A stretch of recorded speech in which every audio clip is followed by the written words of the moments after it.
WDSU 6 New Orleans. Good morning. It's 6 o'clock.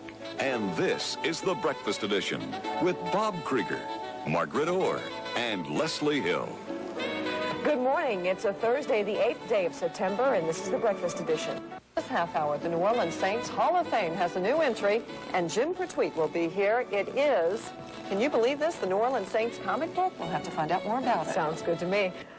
The Saints Sports Hall of Fame has a new entry, and here it is. The New Orleans Saints. Take a look at this. It is not a spoof of the Saints. In fact, it is a big pat on the back to say congratulations for last year's first win in 20 years. And with us this morning is Jim Pertuit. He's one of the people that helped bring us the New Orleans Saints. A comic book. A comic book, but not a funny book. No. It's an actual history. It sketches the 20 years leading up to our first winning season, and then it goes into the details of how we then march to the playoffs. And are we going to march to the playoffs this year? That's our next comic book. It's going to be the march to the Super Bowl. But it really is history. You can flip through this. I wonder, is Jack Dempsey's kick in here? No, we did do a feature on Tom, but that'll be in the next issue. So look for that next time.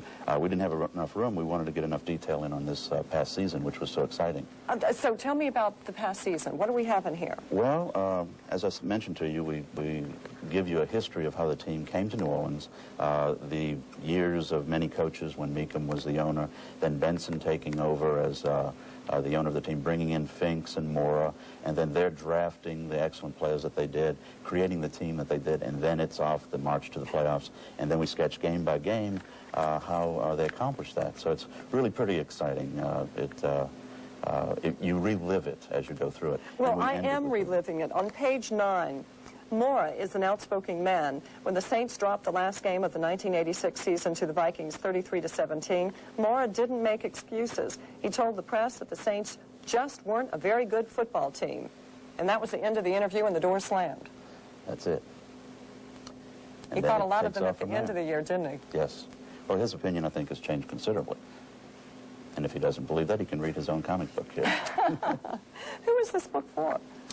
This book is not just for kids, obviously. It's for fans. It's for anyone who cares about the Saints or has ever cared about the Saints, because well, the whole city has cared. I mean, we have supported a losing team for 19 years, and then collector's item, a keepsake. I mean, certainly we want to remember our first ever winning season and the drive to the playoffs, and this is just a little piece of history that you can put in your closet or whatever and keep it and show to the grandkids 10 years from now, 20 years from now. So if somebody wanted to buy this, where could they find it? On newsstands here throughout the city. It's being distributed throughout the city by the news distributor here in town. 50,000 copies. The first one is in the Saints Sports Hall of Fame. And the first one is in the Saints Hall of Fame. We've presented that to Mayor Broussard last week, and we managed a comic book in the Hall of Fame. That's I great. think that's a first. Well, all I can say is go get them, Saints. We want you to win. And next year, the Super Bowl. That's great. I'm all for it. It is now 16 and a half before 7.